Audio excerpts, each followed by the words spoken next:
E aí, galera da boleia dos trechos perigosos? Como é que vocês estão, meus amigos e amigas de estrada? Aqui quem fala é o Zé do Pneu Furado, mas hoje o assunto não é pneu, não. Hoje o bicho pegou de um jeito que nem nos meus piores pesadelos eu imaginei. Preparem-se para ouvir uma história que fez meu cabelo, que já é branco, embranquecer mais ainda. E olha que sou da turma que já viu de tudo, hein? Carga valiosa, roubo de caminhão, sequestro. Pensei que estava imune, que a gente cria uma casca na estrada. Mas essa história, essa fez eu suar frio e ainda hoje me arrepia. Então, encosta o bruto aí, serve um café forte ou, se preferir, uma água para acalmar os ânimos. Porque o relato vai ser longo, vai ser tenso e vai ter conselho no final para quem vive essa vida louca que a gente ama e odeia ao mesmo tempo. A história que vou contar aconteceu há uns 6 meses, mas parece que foi ontem. Ainda sinto o cheiro de suor e medo. Eu estava parado em Palmas, Tocantins, fazendo umas entregas menores, quando a empresa me ligou. Era o seu Afonso, o chefe, com a voz meio apreensiva, mas com um tom que entregava a importância da coisa. Zé, meu filho, preciso de você para uma bronca das grandes. É uma carga especial de eletrônicos de alto valor para uma nova loja de departamento lá no Maranhão, interiorzão, perto de Balsas. Aquele trecho que a gente sabe que é meio complicado, entende? Eu entendi. Complicado na boca do seu Afonso significava cuidado para não morrer. Mas a grana era boa, o adiantamento gordo. E eu, como todo caminhoneiro, vivo de desafio. Perguntei os detalhes. É um container lacrado, Zé. Tem rastreador de última geração, sensor de porta, tudo que a gente pode pôr. E o seguro? O seguro é milionário. Por isso eu queria você nessa, Zé. Sua ficha é limpa, nunca teve bronca e você conhece a região como a palma da sua mão. Isso era verdade.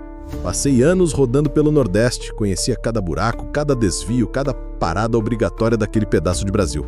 Aceitei. Combinei de pegar a carreta no pátio da empresa em Araguaína, Tocantins, no dia seguinte.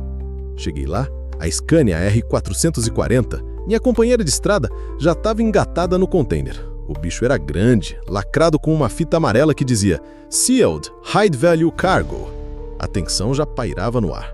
A equipe da logística me deu as últimas instruções. Rota planejada, pontos de parada seguros pré-definidos e a ordem de não desviar 1 metro que fosse do planejado. Zé, qualquer coisa fora do normal, qualquer pneu murcho que você veja, qualquer barulho estranho, avisa a gente. Acompanharemos você de perto pelo rastreador, disse o supervisor com uma cara mais branca que papel. Eu ri, tentando aliviar o clima. Pode deixar, rapaz. Já vi fantasma no meio da BR mais de uma vez. Meus olhos são treinados para ver coisa que não existe.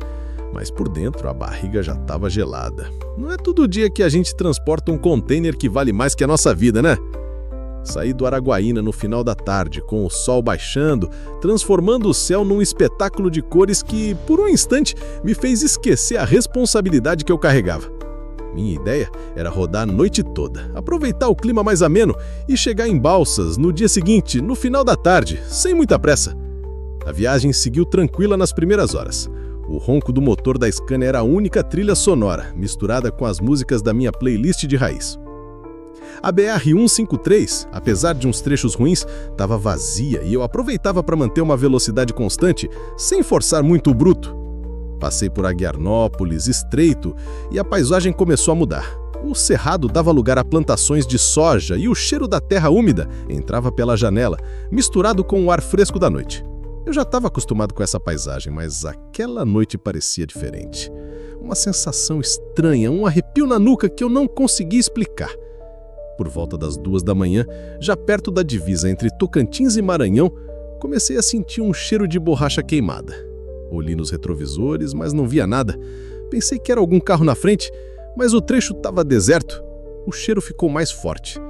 Liguei o rádio, sintonizei numa rádio local e nada de notícias de acidente. Eu estava chegando perto de Carolina, Maranhão, quando vi uma luz piscando no acostamento, bem longe. Parecia um caminhão parado. Diminuí a velocidade e, quando me aproximei, vi que era uma carreta tombada, com a cabine toda amassada.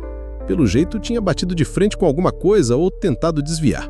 O cheiro de borracha queimada era daquele acidente. A cena era feia. Não dava para ver ninguém por perto. Pensei em parar para ver se precisavam de ajuda, mas a empresa tinha sido bem clara. Não parar em hipótese alguma em lugares ermos. a não ser nos pontos de parada designados. O instinto me dizia para parar, mas a razão e o medo da carga me fizeram seguir. Liguei para a central e informei sobre o acidente. Eles disseram que já tinham acionado a PRF e que eu deveria continuar. Continuei, mas com a sensação de que tinha alguma coisa errado. Aquele acidente parecia estranho. Não tinha marcas de frenagem longas e a forma como a cabine estava amassada me fez pensar num impacto rápido, não um tombamento gradual. Mas deixei para lá. A cabeça de caminhoneiro às vezes cria umas paranoias. O relógio marcava umas 3h30 da manhã, quando eu já estava perto de Riachão, Maranhão. A BR-230 que eu estava pegando estava mais escura ainda. Com menos movimento, o cheiro de pneu queimado tinha sumido, mas a sensação de que algo ruim estava para vir só aumentava. Foi então que eu senti o primeiro baque. Um barulho seco, como se algo tivesse acertado o chassi do caminhão. Olhei nos retrovisores e vi um clarão rápido, como um flash. Não entendi na hora. Segundos depois, outro baque mais forte, e o caminhão deu uma guinada para a direita. O volante ficou pesado e eu percebi que tinha estourado um pneu. Droga, xinguei alto. Era o pneu traseiro do lado do carona. Tinha que parar. A regra era clara: qualquer problema mecânico, parar em segurança, sinalizar e ligar para a central. Olhei no mapa, vi que tinha um posto de gasolina a uns 5 quilômetros. Decidi que não ia parar ali no meio do nada, ia arrastar o caminhão até o posto. Mas mal tinha andado uns 100 metros quando senti mais um baque, dessa vez na frente. O caminhão balançou e o volante ficou quase impossível de girar. Mais um pneu estourado. Na frente. Agora a coisa estava preta. Eu não tinha como seguir. Parei o caminhão no acostamento, acionei o pisca-alerta e peguei o rádio. Minha mão tremia. Central! Central! Aqui é o Zé do pneu furado. Não pneu furado não, é estourado. 2 pneus, traseiro e dianteiro. Não consigo seguir. Tô parado na BR-230, quilômetro tal, perto de Riachão. A voz do outro lado veio rápida. Zé, estamos vendo a sua posição. O que houve? Tem alguém por perto? Não vejo ninguém. Só o caminhão parado. Não sei o que aconteceu, só ouvi os barulhos e os pneus estouraram. Eu tava tentando manter a calma, mas o coração tava batendo a 1000. Foi então que eu vi, no escuro, vindo da lateral da estrada, entre a vegetação, uma sombra se movendo. 3, 4 homens. Eram grandes e estavam se aproximando do caminhão, cada um com um facão na mão. Perdeu, playboy. Desce do caminhão agora e sem gracinha, ó, a gente te manda pro inferno mais cedo. A voz era rouca e o cheiro de suor e álcool era forte. Eu levantei as mãos lentamente. Calma, calma. Eu não quero problema. Pega o que quiser, só não me machuca. Eles riram. Um deles, o que parecia ser o chefe, um cara com uma cicatriz feia no rosto, apontou o revólver para minha cabeça. O que a gente quer, a gente já sabe, velhote. Essa carga vale ouro. Agora vem com a gente. Eles me empurraram para dentro da cabine, no banco do passageiro.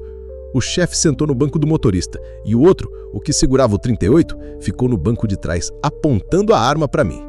Os outros 2 foram para trás do caminhão. Cadê o rastreador, velhote? E os lacres? A gente sabe que essa carga é monitorada. Se você tentar qualquer gracinha, a gente te joga no mato e ninguém nunca mais te encontra. O chefe falou enquanto vasculhava o painel. Eu respirei fundo. Tinha que pensar rápido. Se eu falasse, eles desligariam o rastreador e eu estaria completamente por conta própria. Se eu não falasse, eles me matariam ali mesmo. Foi então que me lembrei de uma coisa. A empresa tinha um rastreador secundário, escondido em um lugar inusitado. E o botão de pânico era camuflado. Ninguém desconfiaria. Ok. Tem um rastreador, mas não é um botão. É um sensor de presença, de movimento. Se o caminhão parar por mais de 5 minutos sem motivo, ele já avisa a central. E se a porta do container for aberta sem o código, ele também avisa. Eu inventei, torcendo para eles caírem na conversa. O chefe deu um sorriso malicioso. Ah, é? Então o que a gente tem que fazer para ele não apitar? Tem que manter o caminhão em movimento e não pode abrir a porta do container sem o código. Senão, a central sabe na hora. Ele pensou por um segundo. Certo. Vamos sair daqui então. Para onde a gente vai? Não sei, moço. Eu só sigo as rotas da empresa. Não tenho plano B. A gente tem. Vira essa porra aí. Ele apontou o dedo para uma estradinha de terra à direita. Era um atalho antigo que cortava caminho para uma área de mata fechada. Eu conhecia. Era onde o bicho pegava de verdade. Comecei a dirigir, com o revólver apontado para mim e a cabeça latejando. A estrada de terra era horrível, cheia de buracos e pedras. O caminhão balançava feito barco em tempestade. Os pneus furados tornavam tudo mais difícil. Eu sabia que estava jogando com a minha vida, mas não tinha outra escolha. Eu precisava ganhar tempo. "Anda mais rápido, velhote! A gente não tem a noite toda!" o chefe gritava. "Com estes pneus é impossível! O caminhão vai tombar!" eu argumentei, tentando parecer assustado. Ele me deu outro tapa na cabeça. "Não interessa! Anda, porra!" Eu apertei o pé no acelerador, sentindo a suspensão do caminhão protestar a cada buraco. A ideia de capotar ali, no meio do nada, com eles dentro, passou pela minha cabeça. Mas a minha vida também estava em jogo. Foi então que eu tive uma ideia. Uma ideia louca, arriscada, mas que talvez pudesse me salvar. Eu tinha que desativar o rastreador principal, e o único jeito de fazer isso sem que eles percebessem era provocar uma falha no sistema. Enquanto eu dirigia, fui discretamente mexendo no painel, tentando encontrar o fio certo. O medo me impulsionava. Eu sabia que se eles me pegassem, seria o meu fim. A estrada de terra parecia não ter fim. O tempo passava e eu sentia que a central da empresa já devia estar desconfiando. O rastreador principal, aquele que eu menti que era um sensor de presença, na verdade era um rastreador com GPS e um botão de pânico camuflado no cinzeiro do caminhão, e eu não tinha conseguido apertar. De repente, o caminhão deu um solavanco ainda maior, e o chefe gritou: "Que foi isso, porra?" "Parece que a barra de direção tá cedendo. Com esses pneus estourados, o caminhão tá virando sucata", eu disse, aproveitando a chance. Ele praguejou: "A gente vai ter que descarregar aqui mesmo. Os outros, já viram onde a gente tá?" Os dois que vinham num carro seguindo a gente se aproximaram. Eles pararam o carro na frente do caminhão, bloqueando a passagem. "Beleza, chefe, dá pra descarregar aqui. A gente só precisa de umas ferramentas." Um deles falou: "Pega as ferramentas, a gente tem que arrombar esse container rápido." O chefe ordenou. Os dois foram para a parte de trás do caminhão. O chefe e o cara do 38 continuavam na cabine, me vigiando. "E você, velhote? Vai ficar quietinho aí. Se tentar alguma coisa, eu te furo", o do 38 falou, com um sorriso de escárnio. Eu tava com o coração na boca. Era agora ou nunca. Eles estavam distraídos com a ideia de arrombar o container. Pensei no rastreador secundário, aquele que eu tinha inventado que era um sensor de presença. Na verdade, ele era um rastreador de emergência, ativado por um sensor de impacto forte. Se o caminhão batesse em alguma coisa, mesmo que levemente, ele emitiria um sinal de socorro. Eu precisava provocar um impacto. Mas como? Sem me machucar e sem que eles percebessem. Olhei para o lado do chefe. A porta do motorista estava entreaberta e a beirada da estrada de terra era um barranco baixo, com umas árvores pequenas. A ideia surgiu na minha cabeça como um relâmpago. Eu tinha que fazer o caminhão bater naquela árvore, de leve, para ativar o rastreador, mas de um jeito que eles pensassem que foi um acidente devido ao estado dos pneus. Respirei fundo. Me preparei. Em um movimento rápido e ensaiado, girei o volante bruscamente para a direita, como se tivesse perdido o controle devido aos pneus. O caminhão guinou. O chefe e outro cara se assustaram. "O que você está fazendo, seu velho maluco?" o chefe gritou. Eu não respondi. O caminhão avançou em direção às árvores. Com o pé no freio, mas ainda com o volante virado, senti o baque. Não foi um impacto violento, mas foi o suficiente. O lado direito da cabine raspou numa árvore, fazendo um barulho de metal retorcendo e galhos quebrando. "Filho da puta, você tá doido?" o chefe berrou, tentando assumir o controle do volante. "Não consigo controlar. A barra de direção deve ter quebrado de vez", eu gritei, simulando pânico. O caminhão parou, meio torto, com a cabine amassada no lado do passageiro e a árvore fincada no para-choque. O chefe me encarou com ódio nos olhos. "Você vai me pagar por isso, seu desgraçado." Mas antes que ele pudesse fazer alguma coisa, um barulho distante começou a se aproximar. Era o som de sirenes. Os olhos do chefe se arregalaram. "Puta que pariu! Como eles nos acharam?" O cara do 38 no banco de trás olhou para mim com uma expressão de surpresa e raiva. Eu dei um sorriso fraco. Aquele sorriso deve ter valido mais que 1000 palavras. As sirenes ficaram mais altas e logo depois vi as luzes vermelhas e azuis piscando na escuridão. Eram as viaturas da PRF. Eles nos encontraram. Os ladrões entraram em pânico. O chefe abriu a porta do motorista e tentou fugir pela mata, mas foi interceptado pelos policiais que já estavam cercando o caminhão. O cara do 38 tentou sacar a arma, mas um policial foi mais rápido e o rendeu. Os dois que estavam tentando roubar o container também foram pegos. Um deles ainda tentou resistir, mas a presença da PRF era esmagadora. Fui retirado do caminhão por um policial.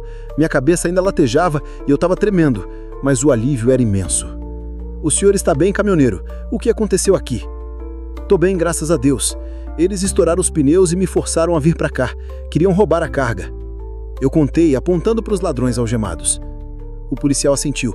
A sua empresa informou que o rastreador de emergência do seu caminhão ativou um sinal de socorro e que a posição do caminhão estava fora da rota planejada. Foi isso que nos trouxe até aqui. O senhor foi muito corajoso em ativar o sinal. Eu sorri. Eu fiz o que pude, moço. O negócio é que a gente nunca sabe quando a nossa hora vai chegar, né? Mas a gente tem que lutar. O caminhão estava variado, mas a carga estava intacta. A empresa me agradeceu, o seu Afonso quase chorou no telefone. Eu virei um herói, mas para mim, eu só tinha feito o meu trabalho. Levei um tempo para me recuperar. A pancada na cabeça foi leve, mas o trauma psicológico foi grande. Passei umas semanas sem querer ver caminhão na frente. Mas a estrada, meus amigos, ela vicia. Ela te chama de volta. Hoje eu tô aqui, rodando de novo, mas com um olhar diferente. Mais atento, mais esperto. Aquele dia, eu quase perdi tudo. Quase perdi a minha vida. E é por isso que eu quero deixar um conselho para vocês, meus companheiros e companheiras de trecho. Escutem bem o que o Zé do Pneu Furado tem a dizer. Primeiro, confie no seu instinto. Aquele cheiro de borracha queimada, aquele acidente estranho na BR-153, meu instinto me dizia que tinha algo errado, mas a gente às vezes é teimoso ou segue as regras à risca demais. Se o coração apertar, se a barriga gelar, pare, analise a situação. Se tiver que parar, pare num lugar movimentado, num posto de confiança. Não confie em um lugar deserto. Segundo, saiba os macetes do seu caminhão. Conheça cada parafuso, cada fio, cada sistema de segurança. Se o seu bruto tiver rastreador, saiba como ele funciona. Entenda os pontos fracos e os pontos fortes. No meu caso, o rastreador de emergência foi a minha salvação. Sem ele, eu não estaria aqui contando essa história. A gente às vezes subestima a tecnologia, mas ela pode ser uma aliada e tanto.